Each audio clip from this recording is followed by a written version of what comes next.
Once upon a time, Pinocchio wandered into a dark forest. He met some tricky friends who led him astray from his path.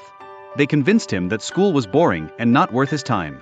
After a wild adventure, he found himself lost and alone in the woods. Suddenly, a magical fairy appeared, glowing with kindness and wisdom. She asked him, "Why don't you go to school, dear Pinocchio?" Pinocchio, feeling guilty, replied, "I went to school." But the fairy knew the truth, and his nose began to grow. He realized that lying only leads to more trouble and sadness. The fairy smiled and said, "Always be honest, my dear friend."